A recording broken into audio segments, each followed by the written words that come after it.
Okay, it is August 1st, 2023.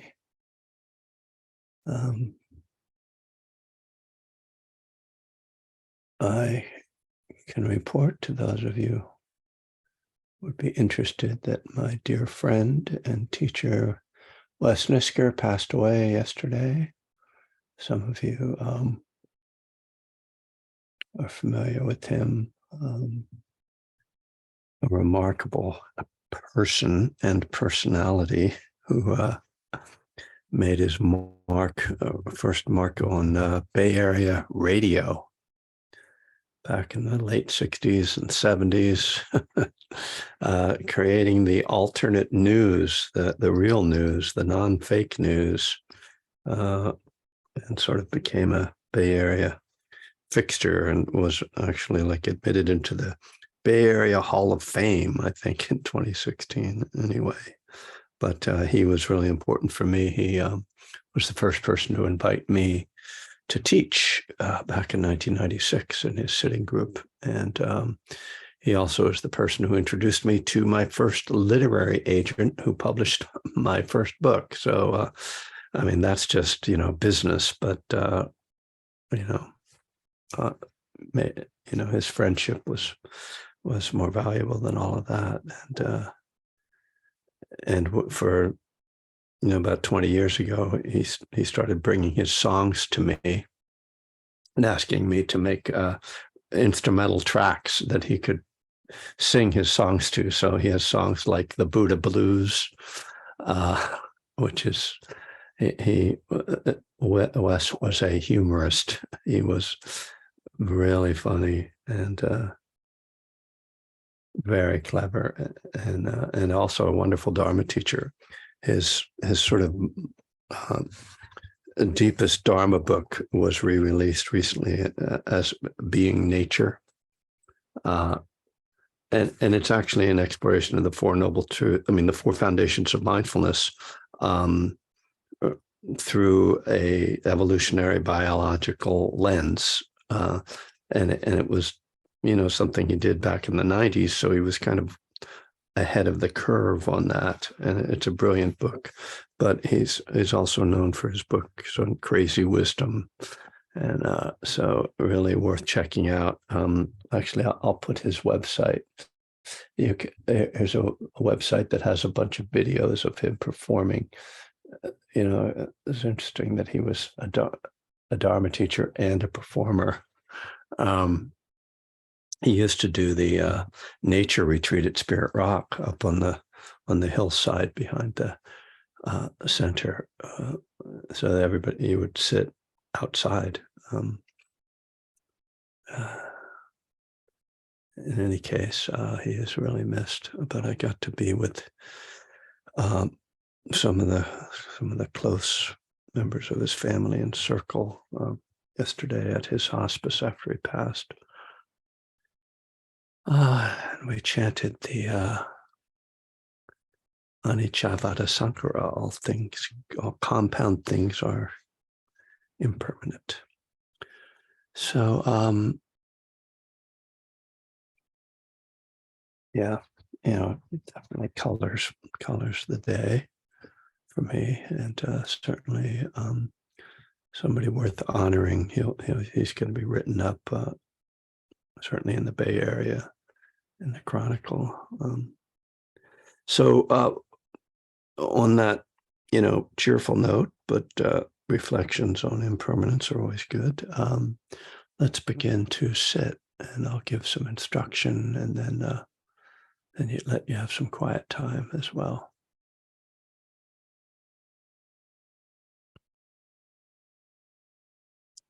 Settling into your posture, into your body.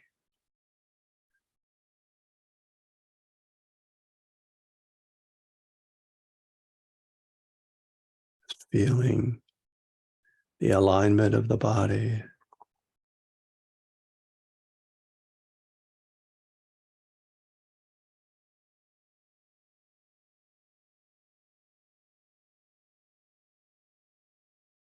Feeling the breath moving in the body.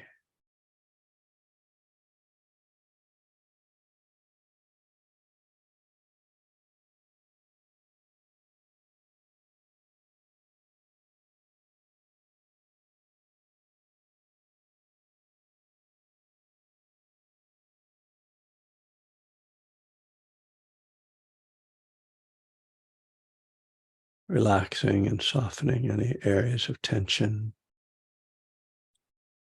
letting the belly be soft.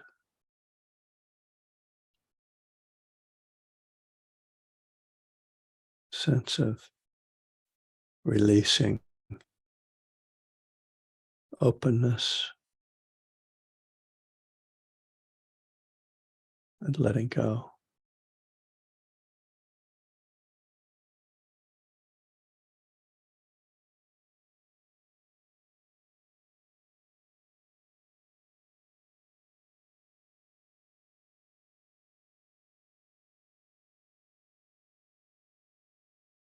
So just feeling what's present for you right now without turning it into a story.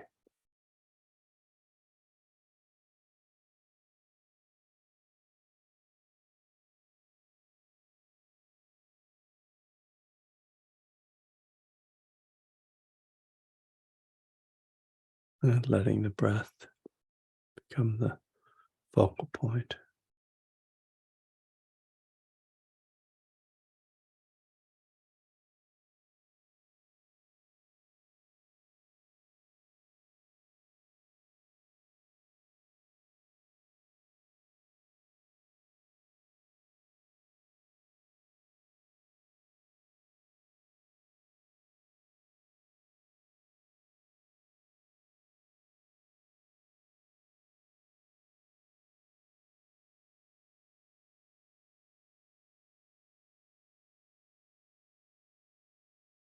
Well, this practice asks us to be very simple,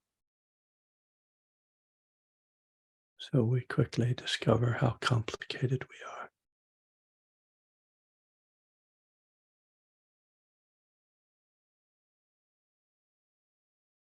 And thus the challenge becomes letting go.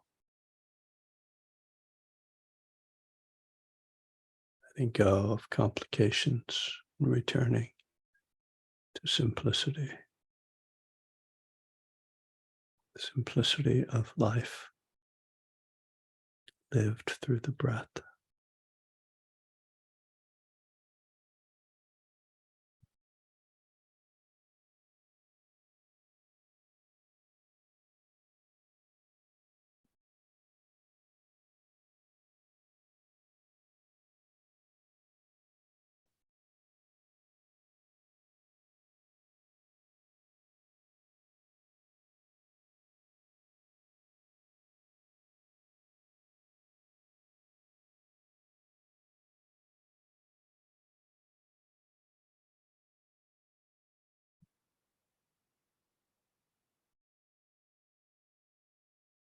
When we observe the mind, it reveals our attachments.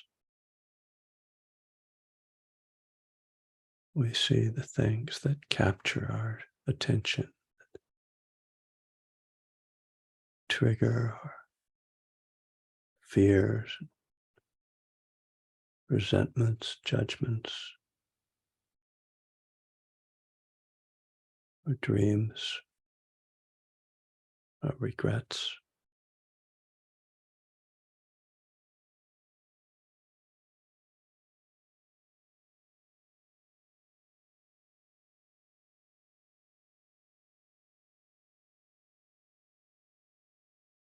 The story of I, me, mine,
So with this practice, with mindfulness, we can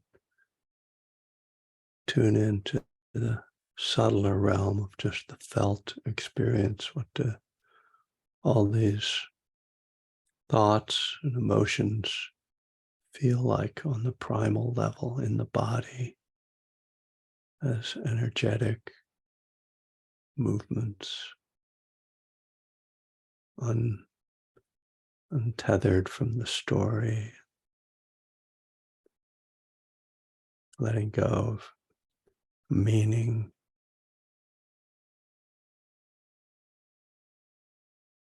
So we get closer to something essential,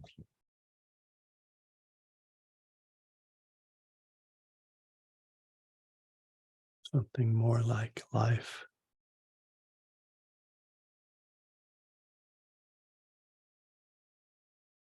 Not a story or a framework, no structure.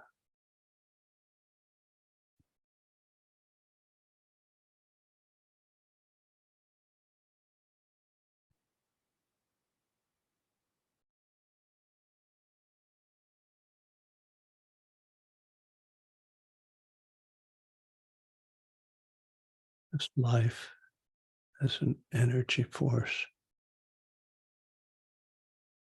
fed by breath, sustained by breath.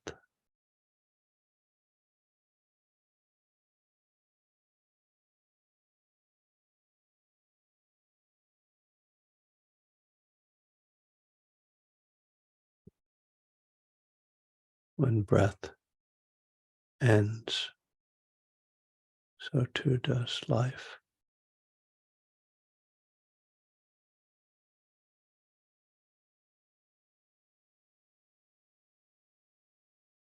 Energy continues.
Hey,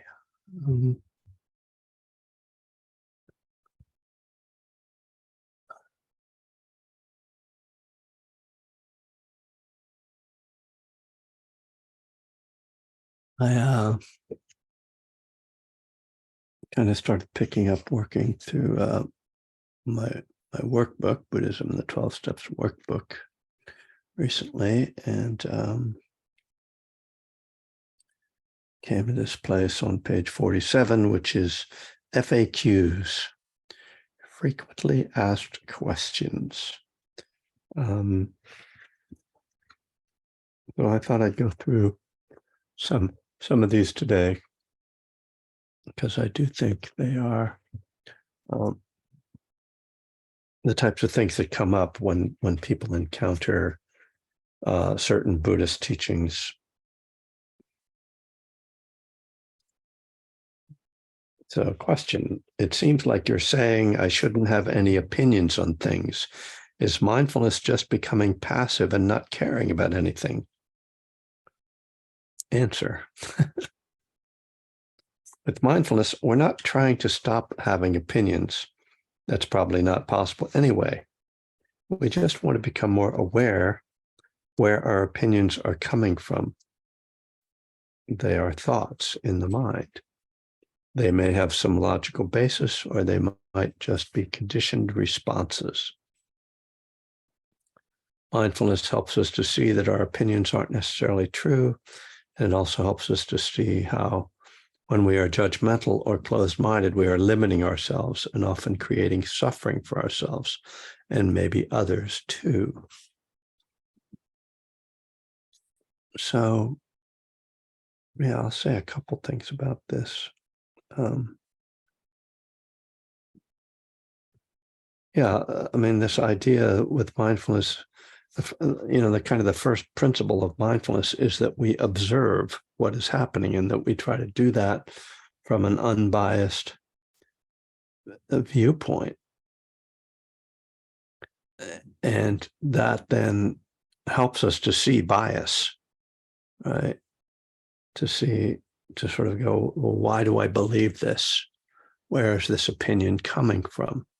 And so when I say they might just be conditioned responses, it's because we haven't really thought through our beliefs, our opinions. They're things that we've been told, or we've heard, or they sound good to us, or they resonate with our preferred way of seeing the world. And we can see how this kind of conditioning creates so many of the belief systems that are harmful in the world, because there's a great tendency to believe things that make your life easier or justify your behavior.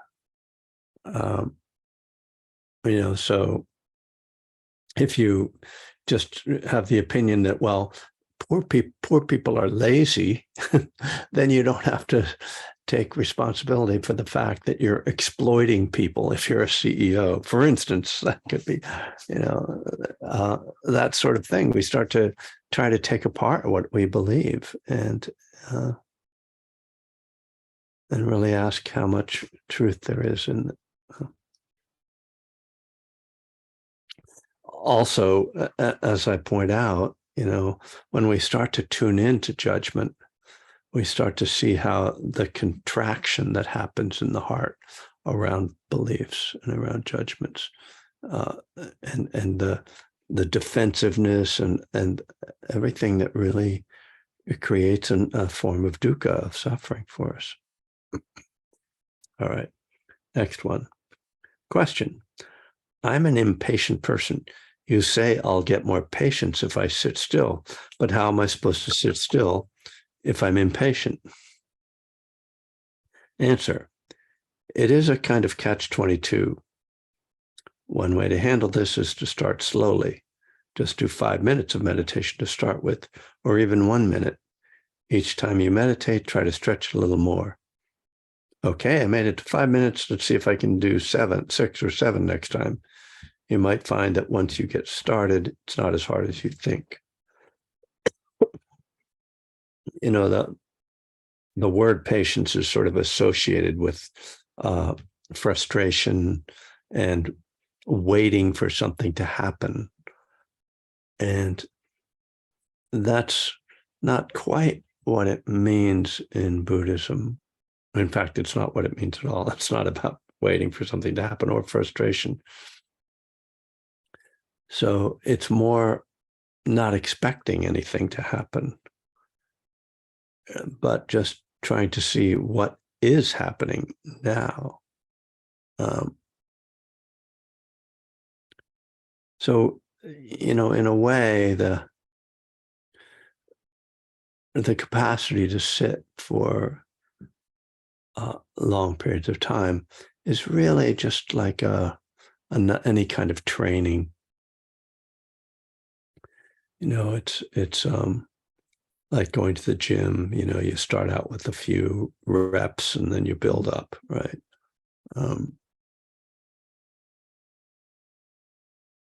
But I think, again, looking at something like impatience can be very revealing, because we look, well, what is it that I'm waiting for?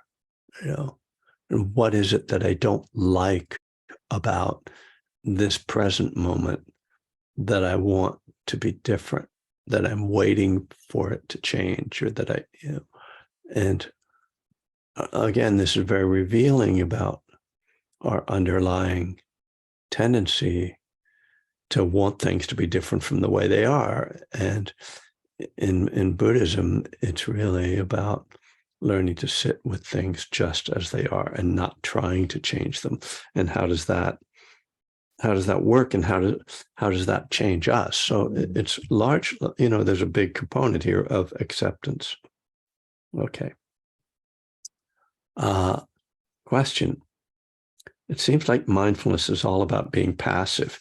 You say accept things, but there are some things I don't think I should accept, like a violent criminal or an abusive boss. Am I just supposed to let people walk all over me? Answer. Acceptance is only one part of mindfulness. It's a starting point that we accept this is how things are.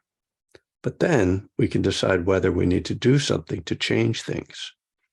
The difference is that with mindfulness, we have a choice. We are conscious and careful. If we aren't mindful, then we just react impulsively out of our conditioned habits.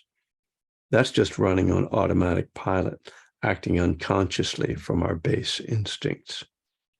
If we look at a situation mindfully, we can make the decision whether there is something we want to do about the situation and consider if that's a wise decision.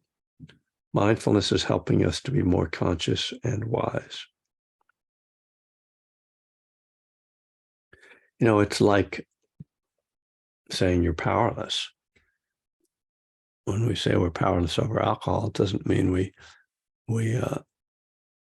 have to drink. It means that we recognize it's like that we've been in this conflict, really, with alcohol or drugs or whatever our addiction is. It's not that relationship isn't a friendly relationship. It's a conflicted relationship in which we're trying to control, we're trying to get something out of that relationship, and avoid the harmful effects. And so seeing powerlessness as accepting, we stop fighting with the addiction. We realize, oh, this is not workable. And then we make different choices. So it's not passive at all. It's very active. And meditation itself is very active. It's funny because people, when you look at somebody who's meditating, you think, oh, they're not doing anything. They're just sitting there, right? But the internal experience of meditation is very engaged and very present and very active, because if we aren't paying attention, we get lost which of course happens. But then when we see that, we bring ourselves back, and then we apply effort, trying to pay attention to the breath, trying to stay present with our feelings, trying to notice when the mind wanders. So we're not just sitting there doing nothing. We're actually engaged in a very real way. Ah, okay. Next. I could bring up, and I suppose I should bring up engaged Buddhism in this regard as well. So this is where, the taking the Dharma off the cushion, as they say, happens.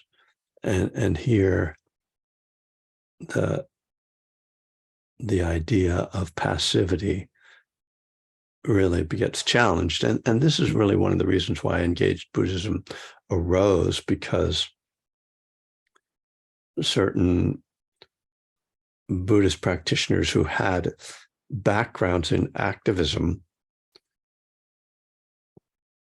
felt that the Buddhist community in the West, at least, was kind of passive, was using meditation and retreats as an escape from the world, which is, part of what we do. I mean, it's not surprising that we want to escape from the world. The world is horrible and wonderful, but, so this is like the 1970s and going into the 80s, and people like Thich Nhat Hanh and Alan Senauke, Joanna Macy, people who were already interested in activism, started the Buddhist Peace Fellowship. And this was to bring Buddhist principles into an engaged, essentially political, not in the partisan kind of sense of political parties, but political in the sense of, the larger sense of society. And so because what they saw, a lot of activists in the 60s or 70s, were triggered by rage, and their anger then tended to weaken their argument, in a way. And in the same way that, Martin Luther King insisted on nonviolence, when people started to become more violent in the left, particularly in the left in those days, they lost the moral high ground. And so as people who sort of had this kind of interest and background in the civil rights movement, the anti-war movement, started to get into Buddhism, they wanted to have a way to express their concerns, but not to do it out of rage, but do it out of love, really, out of compassion. And so the engaged Buddhist movement began, and it really, for a long time, was seen as sort of a separate from the mainstream meditative community. And but eventually, really in this century, let's say, the last couple decades, it started to merge, and I think one of the sort of focal points of engaged Buddhism then became diversity in the Sangha. That was one of the ways that engaged Buddhism sort of manifested and started to merge with the just more meditative side of Dharma. And then you have people like Bhikkhu Bodhi, who was this great Buddhist scholar, translator, who formed the Buddhist Global Relief, which started about 15 years ago, I think, which serves to feed people, to to alleviate hunger in the world. And so he's sort of the perfect example of someone who was really on the meditative and scholarly side of the Dharma, who realized he couldn't just live in a monastery in Sri Lanka reading ancient Pali texts and translating them, that he had to become more engaged in the contemporary challenges in the world. So definitely, the question is, how do we bring this, the values of Buddhism, of compassion, of wisdom, and bring them into these more social, cultural, political spheres without losing those fundamental values. And that's really what engaged Buddhism is about. So no, it's not passive.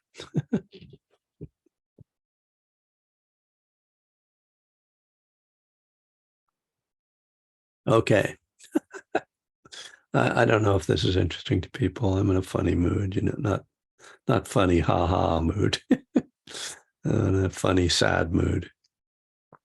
I woke up in the middle of the night and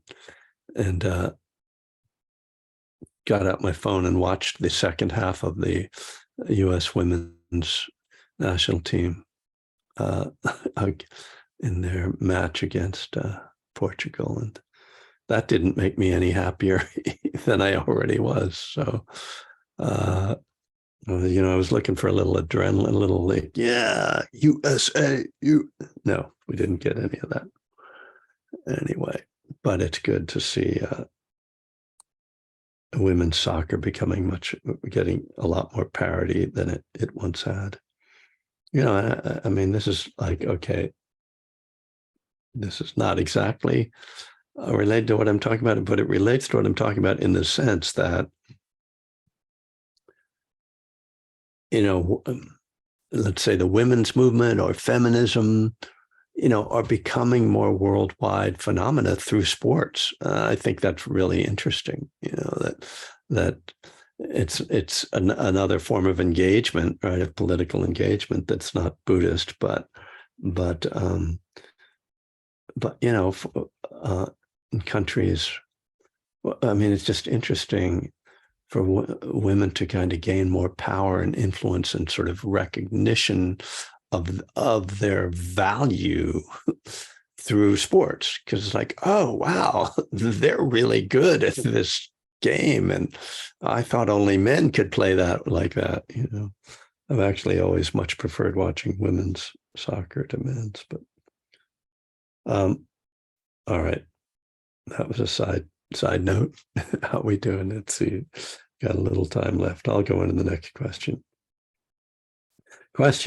It seems like if I'm going to be mindful, I have to do everything really slowly and carefully. When I meditate, I'm just sitting still and feeling my breath. But how am I supposed to do my work or hang out with my friends or family and do everything so slowly and mindfully? Answer. When we meditate or do mindfulness exercises, we do slow down so that we can get the feel of mindfulness and so that we can train ourselves to pay attention more. But we can be mindful at any speed. There's a book title for you, Mindful at Any Speed. Try it next time you're doing the dishes or sweeping the floor. All you have to do is direct your mind to be aware of what you're doing, and you can be mindful. Of course, when you're meditating, you can be more closely mindful, but once you understand what mindfulness is, you can apply it to any activity at any speed. So in a sense, what we're talking about here is the difference between ordinary mindfulness, just being aware of doing something, and concentrated attention or concentration. And in meditation, we are trying to cultivate concentration along with mindfulness. In other activities, we can do that. We can be mindful without, but we won't have the same kind of concentration if we're moving at any normal pace. Now, on meditation retreats, because we're not trying to do anything, we can slow down, and there is this encouragement to just walk very slowly, to eat slowly, to brush your teeth slowly, so that we can maintain and cultivate concentration through all those activities. And also, and not just concentration, but to see things happening more closely, to sort of see the whole process. So it's kind of, what comes to mind, having just spoken about sports, is when you watch a slow motion sports event, and soccer is a great example of that, because it's really hard to see what's going on in soccer, right? But when a goal or some dramatic thing happens in soccer, they'll play it back from 4 different angles in slow motion. And then you will see, oh, look at all that stuff that I didn't see happen in real time. I couldn't see it happening in real time. So the same thing happens when you're on a retreat, particularly, and you're paying attention to walking. Like, wow, it's really interesting walking up steps. You can pay attention. What muscles are engaging in my body? What's the feeling of weight shifting? What's the feeling of the air on my skin? What's the internal feeling? The wish to get up the stairs. That subtle longing that's driving you up the stairs because you're trying to get to the bathroom or whatever it is you're trying to get to. So it is very similar to that when we slow down, we do get to see the process, which is, in Dharma terms, reveals insight. We develop insight through that, because we understand things that we couldn't understand when we're moving at full speed.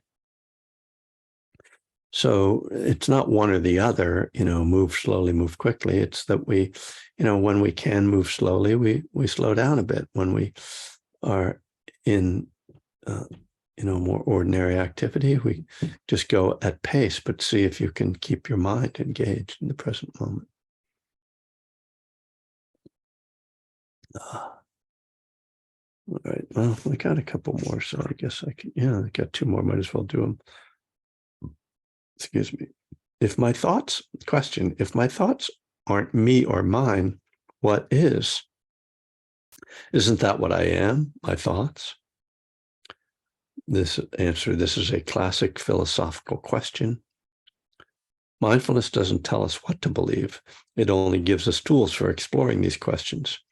Keep looking and asking yourself, who am I? Many people have had profound insights by contemplating this fundamental question. Well, that was a pretty cryptic response on my part here. If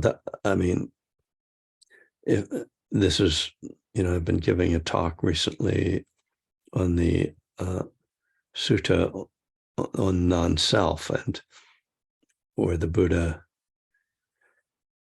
it goes through the different components of body and mind, and shows how they aren't yours and they aren't you.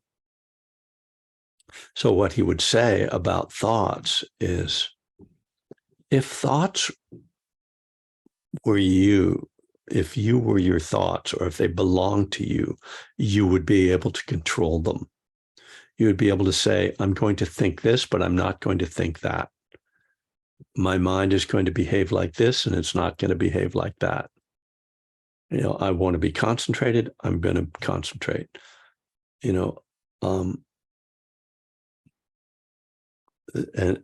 And we see that, of course, that we don't have that control over our minds or our thoughts, and we don't have that control over our bodies.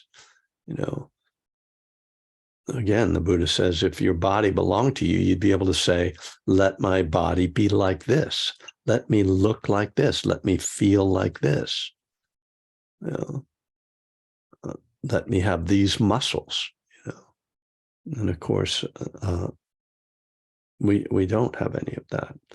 And so that, as I as I look at that, I recognize that this is the Buddha's definition of self, in the sense that he's saying that it can't be a self if you can't control it.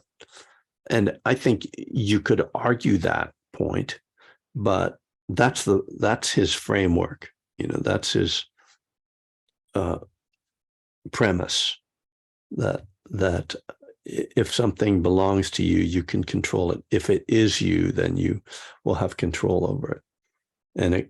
And besides the fact that you can't control it, he points out that these things are constantly changing. So how can they define any kind of essence? And an essence can't be something that's in constant change, because there's nothing to hold on to there. Excuse me. In any case, that's an ongoing topic. Final question.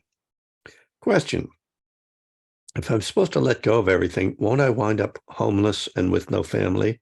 That doesn't sound so great. Actually, the answer to that is yes, you will. That's what a monk or a nun is, someone who is homeless with no family. But that's not how I answered it here, I don't believe. Answer: we certainly don't have to give up our basic comforts to get the benefits of mindfulness. The larger point is to see how clinging to things causes us problems and pain. Then we can decide if there's something we need to let go of. Material things are probably the least of things that we cling to. It might be worth noting, though, that many of the greatest spiritual teachers renounced material possessions. But it's more important to let go of your anger, judgment, and fear than it is to let go of your car or your computer. That's pretty good. I'll buy that.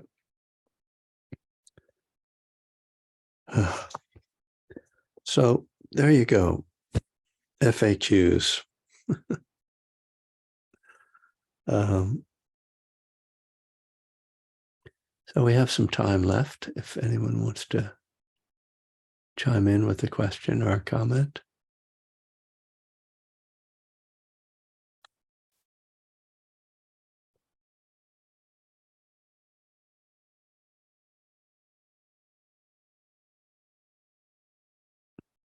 Okay, Bill, go for it. Sorry about that. Somebody's got to break the ice here, right? So, of your class today, it kind of hit me hard because talking about Wes, going way back in early San Francisco. I mean, I grew up in the city, and I've got a great poster. I'm going to send you a picture of the thing. It's an old Ksan poster. Wow. And actually Scoop's on there. And anyway, and then go into places like Winterland, and he would be out there being man on the street. Look at all the crazy kids trying to get into Winterland to see the dead one more time. So anyway, and then having the opportunity to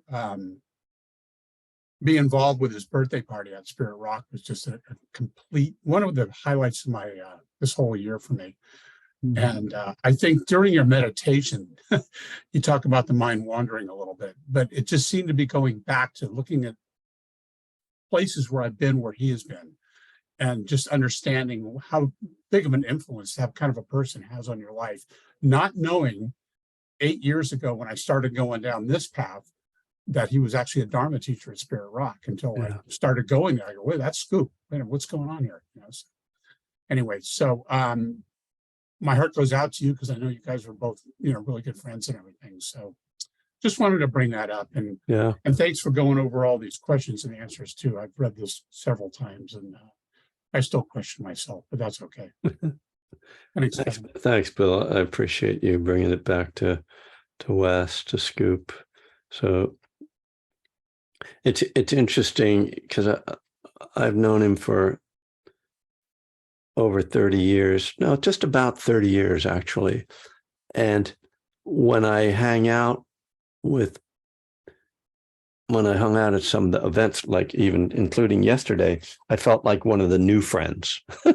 Like he's somebody who didn't lose people, you know. There are people who've known him for 50 years and easily. And, you know, there he was in India in 1970, sitting with Goenka. And that's where he met Joseph Goldstein, you know.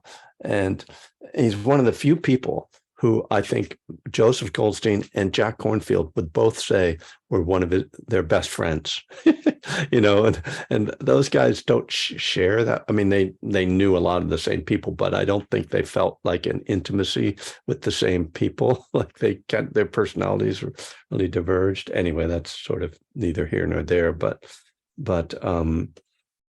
you know, I first saw him in 1981 at the end of the 3-month retreat. This before I got sober, right? He came to that retreat and did his shtick then about the Booish people, you know, the Jew boos, as they would call them. And he was hilarious, you know, and then when it was 10 years later that I moved to the Bay. So I never, you know, and at that point he just had the KFOG, the weekly scoop. And that was all I knew about him on the radio, but I already knew him as like a Dharma person. And that's right around the time he started being a teacher. So I always had much more of a relationship to him as a Buddhist teacher than as this comic, which was more, or whatever you want to call him, like a satirist and social commentator. Brilliant, obviously, just, you know, a brilliant, his language. His ex-wife Mudita, who he was very close with, they never, you know, really, it's hard to see that they got divorced, but they never grew apart. She said yesterday when we were sitting there that at one time he thought about going into advertising because he realized he really had this knack for language and clever lines, and he could have made a whole lot of money, you know. But you know, so when I moved to the Bay Area in 91, you know, I saw him on the street, like, but I didn't know him. And I don't think I had even met him until I went on a retreat in 93. And at the end of the retreat, someone told me that Wes was starting a sitting group in Berkeley. And I immediately started going to that group. And that's when I, you know, then developed a friendship with him over those years. Anyway, I could sort of spend a lot of time reminiscing. I do want to say one more thing though, because it was so important what he did for me. So that was 93. And so I was sitting with him whenever I was around, because I was in grad school until 95. And in the spring of 1996, I went on another retreat. I would go on retreat every year, as I still do. And I came back from that 10-day retreat, which was with Jack Kornfield and the whole gang down in Joshua Tree. And I was sitting with Wes, with his group, and he asked me in front of the group, "How was your retreat?" And I said, I was either present or I wasn't. And it was kind of like a Zen response, you know, it's just like what came out.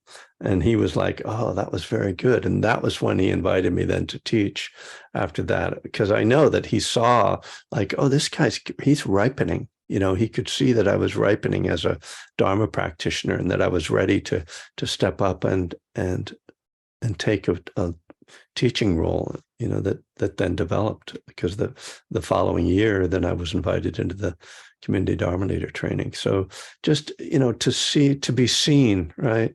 That's what we all want, is to be seen for who we are and to be able to be appreciated. Like he was never somebody who would judge you or criticize you. You know, he was just very generous, you know, and for somebody who was a celebrity, he didn't have any of this pretension or, you know, it just was, yeah, an incredibly generous person who like, I always thought, oh, I'm one of his best friends. And now I realize like, oh, he had like 50 best friends, you know, I mean, like, which is beautiful, you know, if we could only all be like that. So, but he was very, very kind to me. So Julie, I saw you had your hand up. You're going to pass. Okay.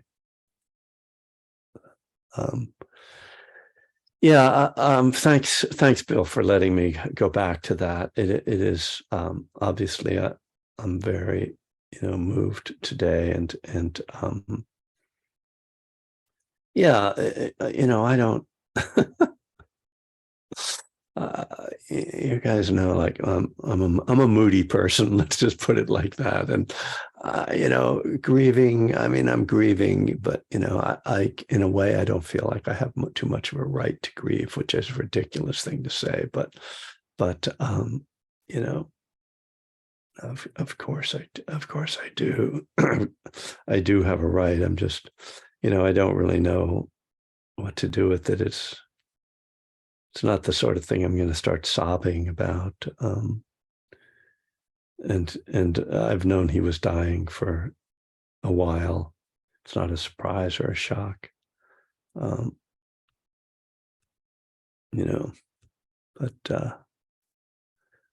it's always a reminder, So he was teaching up till the end for me. So I'm going to, so Julie always asks me to leave with some sort of, offering. So I guess the offering is to appreciate the love that you have in your life. And maybe today or tomorrow is a good time to get in touch with somebody you haven't been in touch with for a while and give them some love, somebody you care about. And a lot of people like that, we tend to have in our lives that are like not the immediate like family or whatever, people that you're in regular contact with. It's like, oh, so maybe think of one of those people. And I will not be here on Friday. I'm not sure what's going to happen. Angela might have to run the show on her own because nobody has stepped up to cover the class. And then next week I'll be around on Tuesday, and then I'm hitting the road, and so it's kind of up in the air who's going to be here. I'll probably be showing up at what will be odd times of day for me from the East Coast some of the time, but do keep showing up for yourself and for this Sangha. And be well. Take care of yourself. And I believe that I am meeting with Vicky now, so we're going to let everybody go, and then we're going to hang out. Thank you, Kevin, for sharing all that. All right, Steve. Nice to see you. I was even weeping tears. I never knew the man, never met him, but I could see in you how much you love that man. It made me feel really, really good. Thank you so much. Thanks, Steve. Yeah, that was a lovely tribute to your friend. Thank you. Absolutely. Yes, Take care, Kevin. All right, Bill. See you later. Thanks, man. Kevin. Yeah. Blessings. Maybe we can turn off the recording. Oh, yeah. Well, I'll just leave. How's that? That will all automatically turn it off. I think so. Oh, because I'm recording it. It's on my computer. Yeah. Right. Makes sense. But I'll turn it off just in case.